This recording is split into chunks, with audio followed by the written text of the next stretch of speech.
How many seconds are there from 8:58 p.m. until 9:30 p.m.? How many autofocus runs will trigger during my imaging session? And how much time should I consider for autofocusing and dithering? My current target's only available to me until 12:40 a.m. Can I image something else with the rest of the night? And how much time should I consider to slew, center, and rotate so I don't end up imaging into sunrise?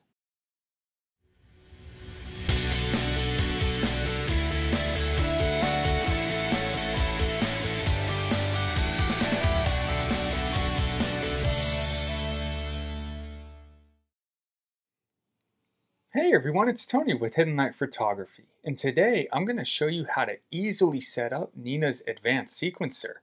n.i.n.a's Advanced Sequencer takes all of the guesswork out of setting up imaging sequences. So if you haven't done so yet, hit that subscribe button. I don't want you to miss out on any valuable information. Now let's jump on in and learn about n.i.n.a's Advanced Sequencer. n.i.n.a's Advanced Sequencer looks scary, but by the end of this video, all of this will make sense. There is some terminology that you need to understand though.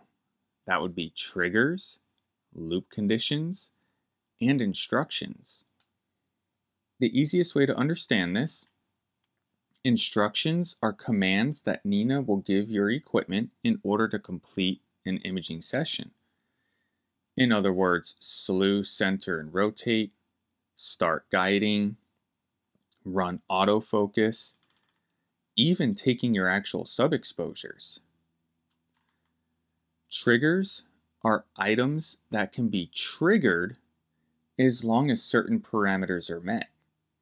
For example, if you have meridian flip set up within n.i.n.a and you have a meridian flip trigger enabled within the Advanced Sequencer, after each sub-exposure, n.i.n.a will check the coordinates of the telescope, and once you meet what you have set within the meridian flip settings, n.i.n.a will trigger a meridian flip. Another example of a trigger would be autofocusing. As you can see here, I have autofocus after an HFR increase of 10%, and I also have autofocus after filter change. Now, what will happen here, since I have these two autofocus triggers set, n.i.n.a will check every sub-exposure, and after each sub-exposure, n.i.n.a will check the HFR. And once my HFR increases 10%, n.i.n.a will trigger an autofocus run. Also, once I switch filters, n.i.n.a will trigger an autofocus run. So triggers are items that can be triggered as long as certain parameters are met. Next, we have loop conditions.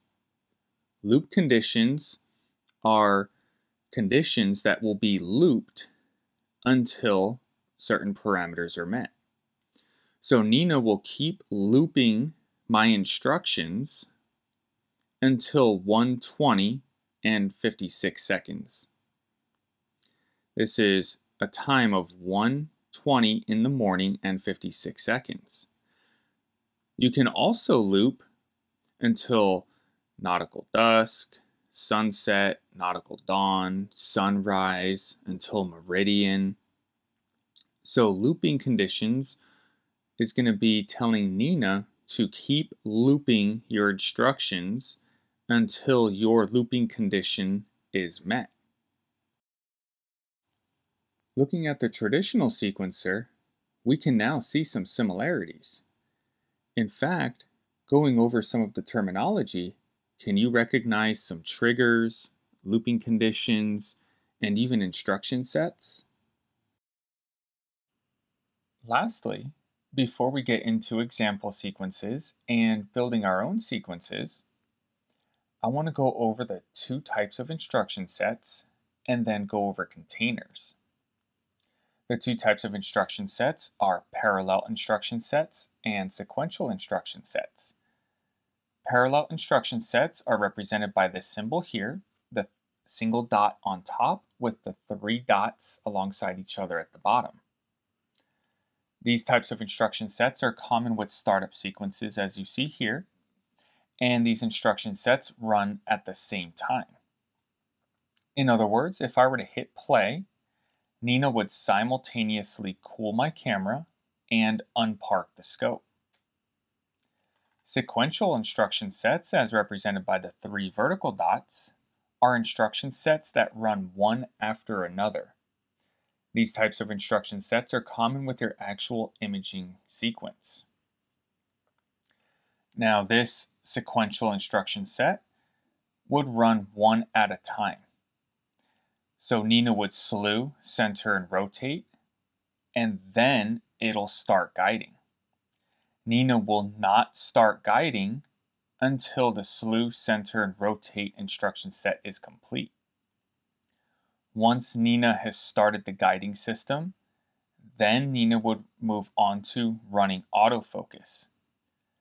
n.i.n.a will not execute an autofocus run until n.i.n.a starts the guiding system. So these instruction sets run one at a time and do not move on until they're complete. Finally, containers are boxes that contain instruction sets. You can have a parent container, as you see here, M101, and then you can have a nested container, as you can see here, LRGB imaging. The nested container is an instruction set of its own. And this nested container, LRGB, is housed within the parent container, M101, instructions. In other words, M101 parent container has its instruction set, slew, center, rotate, start guiding, run autofocus, and then LRGB imaging. The purpose of doing it this way is simply organization. Stay with me, this will make sense in the upcoming minutes. Now, let's take a look at how we build a sequence using n.i.n.a's advanced sequencer. We'll start off slow and then pick up some speed, and we'll do this in a good, better, best format. If we go to the sequencer tab within n.i.n.a, you'll see this screen here. And if we go to the far right, Advanced Sequencer, and click, we get to this screen here. We'll see Sequence Start Area, Sequence Target Area, and Sequence End Area. Sequence Start Area is how your sequence starts. Sequence Target Area is going to be your actual imaging session, and then Sequence End Area is how your sequence ends. If we go to the top right and go to Templates, I'll minimize this. We'll come back to that in just a moment. n.i.n.a comes with 3 templates as a default. You'll see Basic Sequence End, Basic Sequence Startup, and Basic Sequence Target. Let's go ahead and grab Basic Sequence Startup, and you'll notice this is a parallel instruction set. All instructions contained within the Basic Sequence Startup will be run simultaneously. If we click and hold, we notice that we can drag it out onto the workspace. We can put it in Sequence Start Area, Sequence Target Area, or even at the bottom under Sequence End Area. Being that this is Basic Sequence Startup, we're going to put it in the Sequence Start Area. We'll see our instruction set contained within the Basic Sequence Startup container. And we see annotation. We don't need annotation. I'm going to delete that to clean up the area. And we're left with cool camera and unpark scope. n.i.n.a will run cool camera and unpark the scope simultaneously because these are parallel instructions. And there's no reason that n.i.n.a can't cool the camera and unpark the scope at the same time. What you'll do is you'll set your desired temperature and the minimum duration that you want n.i.n.a to achieve the set temperature. If you're not using a cooled camera, you can simply just delete cool camera. We can go ahead and minimize by clicking this little arrow, and that cleans up our workspace. Next, if we go to Sequence End Area, we can grab our basic sequence end, and we notice these are sequential instructions. Let's go ahead and grab basic sequence end and drag it to the sequence end area. And we see instructions that will be run sequentially. Again, I'm going to go ahead and delete all annotations. And I'm going to delete external script. I don't use that. And we're left with something that looks like this. Now what you'll notice is basic sequence end is the parent container. And then we also have a set of parallel instructions listed within a nested container called parallel end of sequence instructions. Once n.i.n.a gets to the sequence end, there's nothing listed within the parent container. So what n.i.n.a will do is go straight to the nested container of instructions, which are parallel instructions telling n.i.n.a to warm the camera and park the scope. Being that these are parallel instructions, n.i.n.a will warm the camera and park the scope simultaneously. And again, there's no reason that n.i.n.a cannot warm the camera and park the scope at the same time. Let's go ahead and minimize our basic sequence end, and we're left with sequence target area. So let's go ahead and build a basic sequence. Let's go back to the top right and click on instructions. Here we'll have all of the instructions that are available to us in order to build a sequence. Now, I'm sure that we can all agree that we want n.i.n.a to take all of our exposures one at a time individually versus all at the same time. So that means that we're going to want to use sequential instruction set. Because remember, sequential instruction set means that each instruction will be executed one at a time, one after another. Parallel instruction set will execute all instructions simultaneously at the same time. So let's go ahead and grab sequential instruction set and drag it onto the workspace under sequence target area. Here we'll see our sequential instruction set container, in which we can input triggers, loop conditions, and instructions. Now let's go ahead and set up for a 30-second exposure.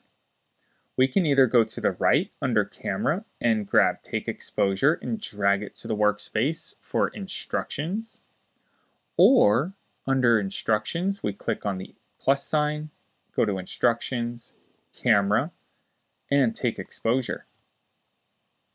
Under time, we'll set 30 seconds. And then we have light frame, binning 1 by 1.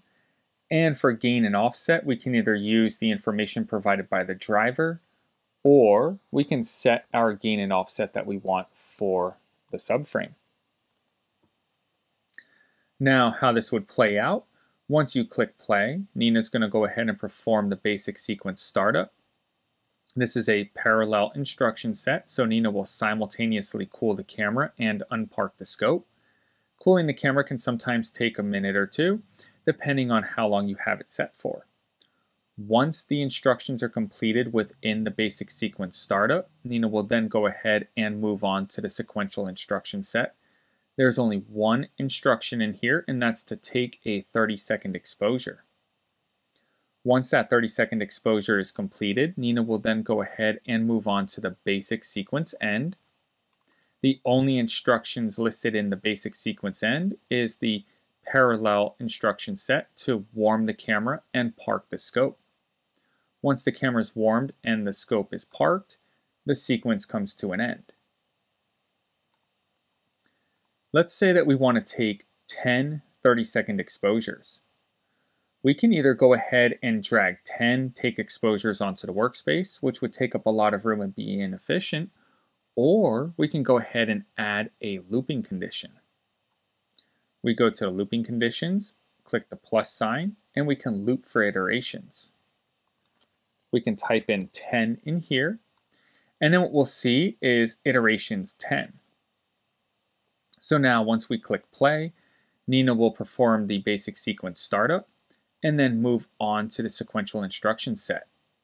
In this case, n.i.n.a will take a single 30-second exposure and then check to see if any triggers or looping conditions need to be met.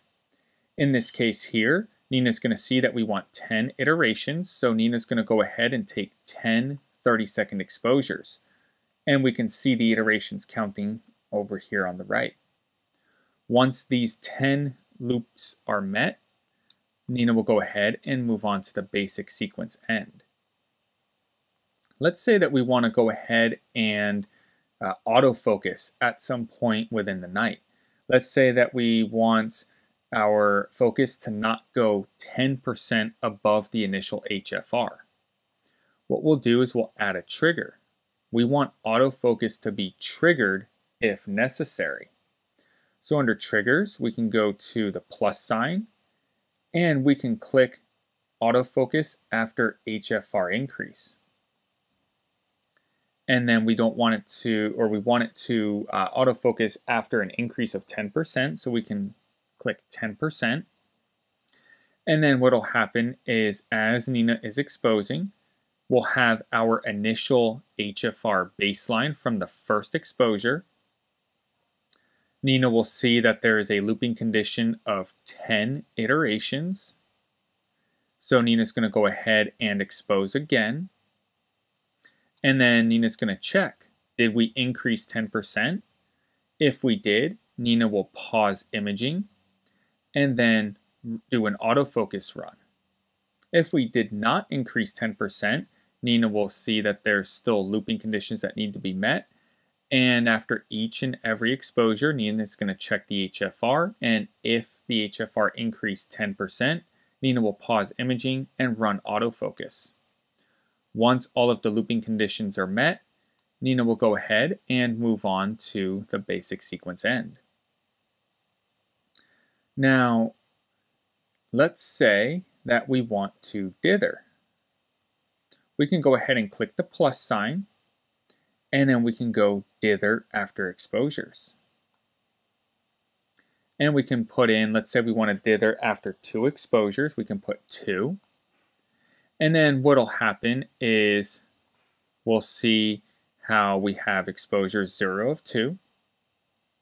And after each and every exposure, n.i.n.a is going to check to see if there's a looping condition that needs to be met, as well as a trigger that needs to be met. So in this particular setup, we click play. n.i.n.a is going to run through the basic sequence startup. Once the instructions are completed in the basic sequence startup, n.i.n.a is going to move to the sequential instruction set. And after each exposure, we're going to see, did HFR increase 10% is set here, and did we perform 2 exposures in order to dither. We're also going to check for looping conditions. Once we hit 2 exposures for dithering, n.i.n.a is going to pause imaging, dither, and then move on. Once everything in our sequential instruction set container is completed, n.i.n.a will go ahead and perform the basic sequence end. Now there is another way to do this. What we can do is under instructions, we can go to instructions, camera, and take many exposures. Over here, we have a built-in looping condition. So we can type in our 10. Over here, type in our 30 seconds. It's a light frame binning 1 by 1, camera gain 100, offset 50. And now we can get rid of take exposure and we can get rid of loop conditions. n.i.n.a is smart enough to know that this box right here is a built-in looping condition. So now n.i.n.a is going to go ahead and use this number in this box as the looping condition, and between each and every exposure, check for any triggers that need to be met as well. Now this would actually be a very good sequence for a one-shot color camera. But now what if we're using a mono camera? Well, with a mono camera, we're going to want to change filters. So we can go ahead and go to instructions, and we can go to filter wheel and switch filter. We can take this switch filter, put it at the top because we want to start, let's say, with a luminance filter. And then once we switch our filters, it's probably a good idea to also autofocus. So we can go to triggers, click the plus sign, and then autofocus after filter change.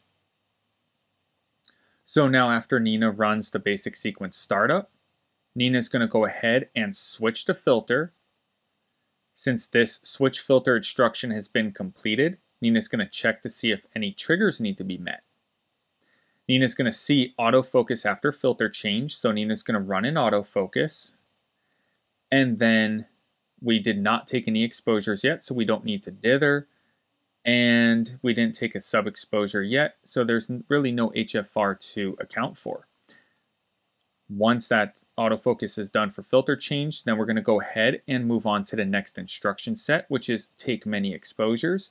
We have a built-in loop of 10 30-second exposures, and between each and every exposure, n.i.n.a is going to check our triggers.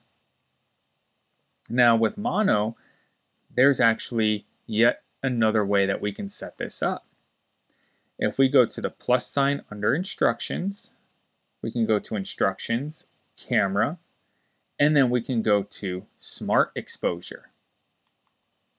From here, we can set our 10 exposures at 30 seconds, light frames, binning one by one, set our camera offset and gain.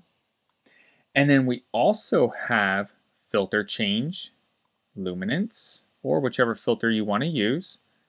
And we can also set our dithering.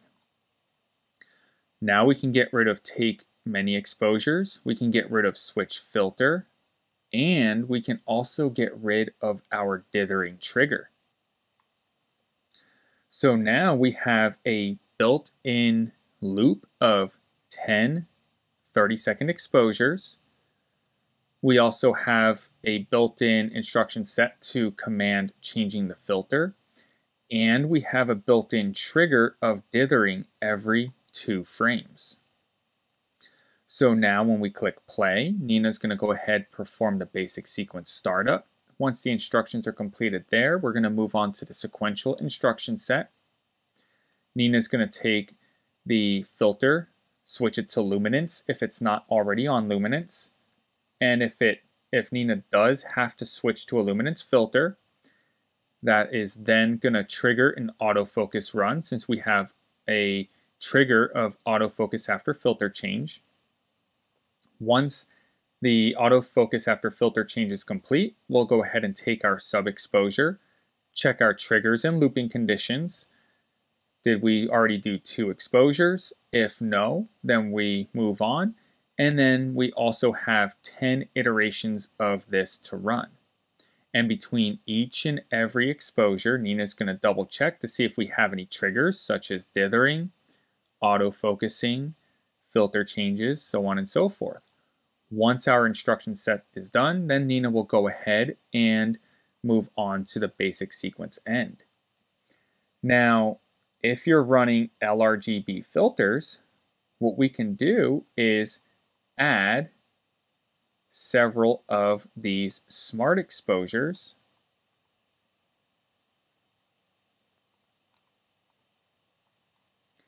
And then what we'll do is we will set this up for, let's say we want 10 of each frame. And we want them at 30 seconds. We want our camera gain and offset to all be the same. And then we have R. We have our offset and gain all the same. We want all 30 seconds.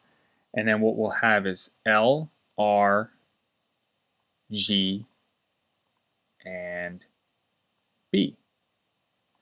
all dithering after 2 frames. So we have 10 of each filter, all 30 seconds, all gain and offset the same, or however you want to set this up, all dithering, and then we have L, R, G, and B.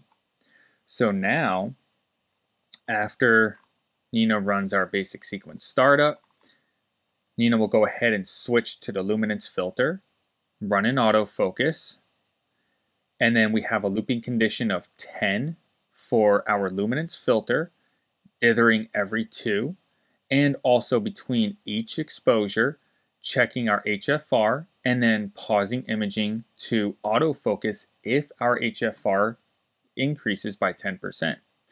Once these 10 exposures complete, then n.i.n.a is going to go ahead, switch to the red filter, run an autofocus run, and then perform 10 exposures with the red filter, dithering every 2 frames, and checking our HFR between each frame, and autofocusing if our HFR increases 10%.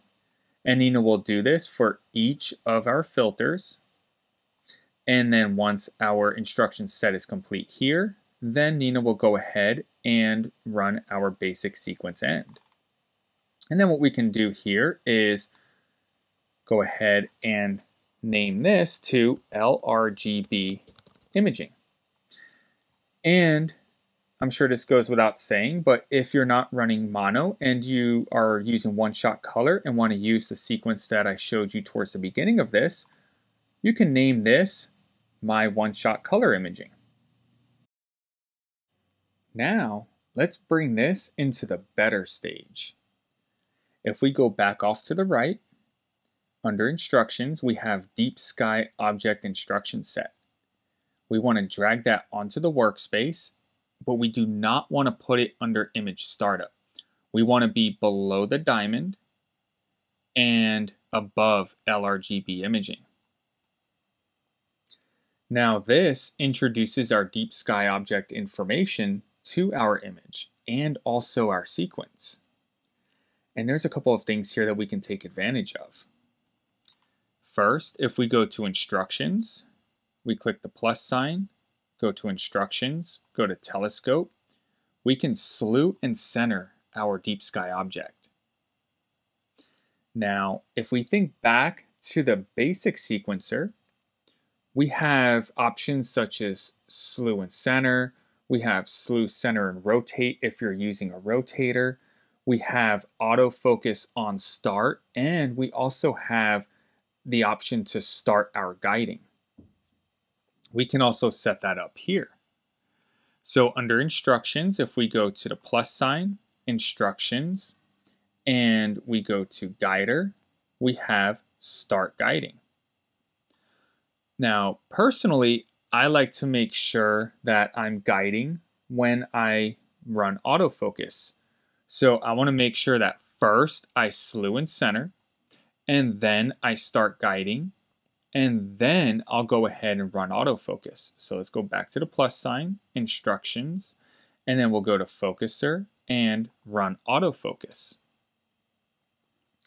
Another option that we can take advantage of by having our deep sky information as part of our sequence is we can do our meridian flip. If you have meridian flip set up within n.i.n.a, that would be a trigger. So we go to triggers, go to the plus sign, and here we can find meridian flip. Now, I'm going to go ahead and actually get rid of slew and center because I use a rotator.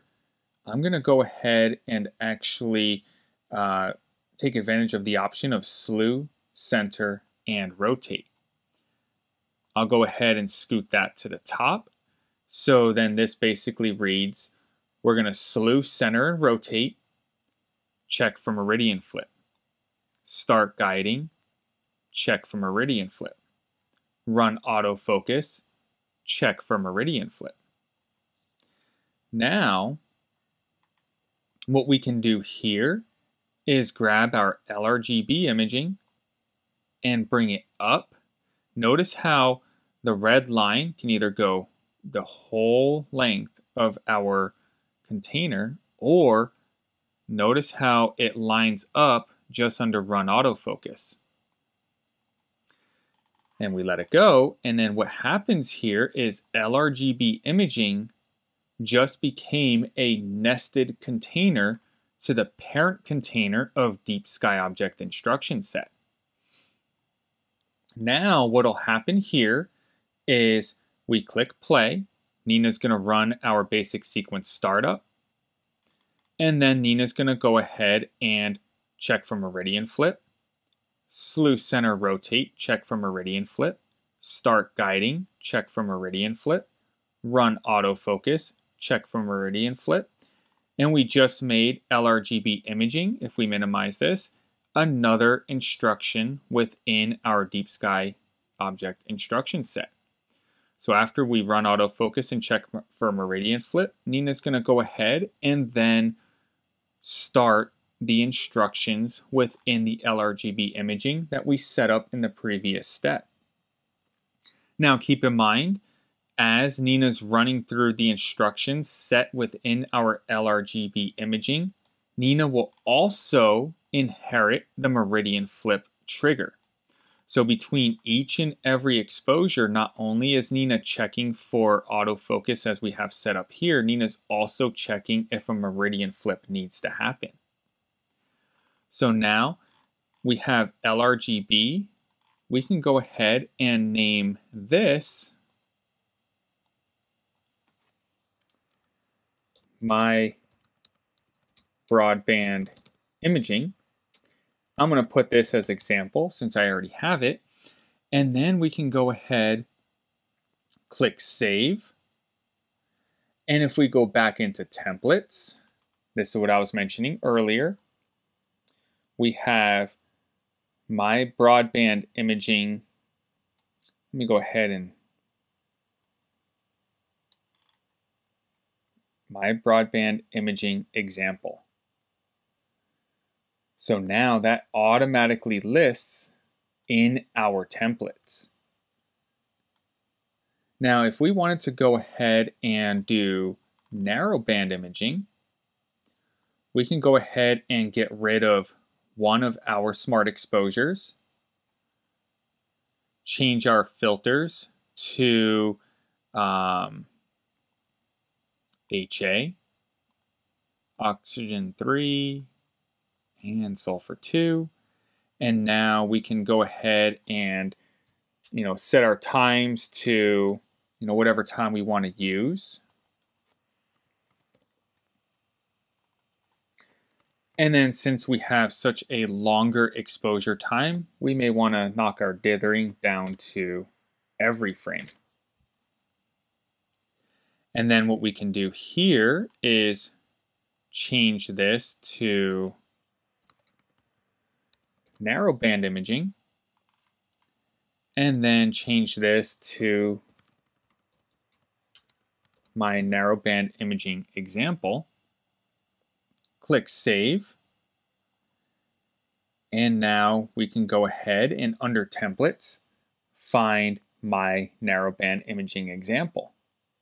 And then what we can do is name our sequence startup. I would do something like my startup, and then you would click the little save icon and then name your end sequence. And I would name it something like my end. And then click the little save icon and you'll see my end and my startup. And then what we'll do is get a fresh slate here, and then we'll move on. Now, let's see how this works by including a deep sky object. Let's go into Sky Atlas, and let's say we wanted to image M101. Let's type M101 into the search bar and hit enter, and let's set for Framing Assistant. Framing Assistant will go ahead and bring M101 up, where we can set our framing. Now let's say that this is the framing that we want to use for M101, If we scroll down, we have Add Target to Sequence. Now, M101 is a broadband target. So if we go to Sequencer, we have n.i.n.a's default templates, but we also have the templates that we created. Let's choose my broadband imaging. n.i.n.a will then bring the target information for M101 into the advanced sequencer and also has the template that we created, including our LRGB imaging. Now, from here, let's go ahead and minimize M101. We have sequence start area and we have sequence end area. If we go to templates in the top right, we have my startup, which we saved earlier. All we have to do is just drag it and drop it to sequence start area. Let's minimize. And then sequence end area, we have my end, which we saved earlier. Drag and drop into the end area. Now we have our entire imaging sequence, including our startup sequence, our LRGB imaging sequence, and our end sequence. Let's hop into M101 really quick. And let's say that we only have our target until a certain time. This is where it becomes the best portion of this. And I want you to think back to the questions that I asked in the beginning. In my case, I have M101 until about 1:20 in the morning. At 1:20 in the morning, M101 gets too deep into the light pollution to be able to image. So what do we do about that? We do not have to figure out how many autofocus runs that we're going to be running and dithering and figure out time frames and add those into the sub-exposure times. It's much simpler than that. What we want to do, we have our parent container, and then we have our nested container. We want to go into our nested container, in this case labeled LRGB imaging, and we want to add a loop condition. We're going to go to the plus sign, and we're going to loop until time. In my case, I'll type in 1:20. What n.i.n.a will do is follow the sequence just like we learned, and n.i.n.a is going to loop our nested container LRGB imaging until 1:20 in the morning. At 1:20 in the morning, n.i.n.a will go ahead and stop imaging and perform the end sequence. Now, 1:20 in the morning is still pretty early. We have a lot of night left. So let's go ahead and add a target. Let's minimize M101. Let's go into Sky Atlas. Let's say we want to image IC5070. We'll set IC5070 for framing. And let's go ahead and give a little bit of a rotation. Let's frame it, and let's say that this is what we want. Let's go to Add Target to Sequence. And now IC5070 is a narrowband target. So let's go to Sequencer, and let's choose My Narrowband Imaging. As you can see, n.i.n.a added IC5070 to the sequence. It included the IC5070 target information, including the rotation that we set, as well as the narrowband imaging template that we built. Now from here, n.i.n.a will perform the startup sequence, perform the entire M101 sequence until 1:20 in the morning. At 1:20 in the morning, n.i.n.a will go ahead and move on to IC5070. Now, we don't want to image into sunrise. So there's another thing that we can do. And no, we don't have to figure out how many autofocus runs, how much time it's going to take, add it into the exposures, and try to figure all of that out. Again, the advanced sequencer makes this super easy. We want to be in the nested container again, in this case narrowband imaging. We're going to add a loop condition, and we're going to image until, or loop until time. In this case, here we have IC 5070, and then we have astronomical dawn. So when we come down to the loop condition that we just set, we click the little drop down and we click astronomical dawn. Now what will happen is n.i.n.a will loop our narrowband imaging instruction set until astronomical dawn. In this case, 3:49 in the morning and 31 seconds. At this time, n.i.n.a will stop imaging and move on to the end sequence. Now, here's where it gets even better. Let's say you're imaging a target. Let's say we're imaging M101. So let's minimize IC 5070 and let's open up M101. Let's say you have some trees or houses, and those trees or houses go up until about, let's say, 35 degrees altitude. So you want to make sure that M101 does not disappear behind those trees or houses. Again, you don't have to figure out how much time you need to add to consider autofocus runs and dithering. What we would do here is let's delete our loop until time. Let's go to loop conditions, and we're going to go and choose loop until altitude below. And let's say we want to loop the M101 instruction set until 40 degrees altitude. What will happen is n.i.n.a will loop our instruction set for our imaging until M101 hits 40 degrees altitude, and at that point we're not losing M101 behind the trees or houses, and it'll stop the imaging of M101 and move on to IC 5070. Finally, let's examine the first question from this video. Let's say that you're all set up and ready to go at 8:58 p.m., but your target doesn't actually show until 9:30 p.m. Instead of trying to figure out how many seconds there are between 8:58 p.m. and 9:30 p.m., we can actually set a very specific start time. The way I like to do this, and I'm sure there's multiple ways that people like to do this, but the way that I do it is I'll set my start time in the parent container of my first target. This is so that then my camera has time to cool down and the cooler to stabilize without eating into my imaging time. So what I'll do is in the parent container of my first target, I'll come down to instructions and I want to add an instruction here. So we'll go to the plus sign, we'll go to instructions, utility, and we're going to go to wait for time. Initially, it doesn't look like anything added, but let's go ahead and minimize our nested container, LRGB imaging in this case. Here we find our wait for time instruction.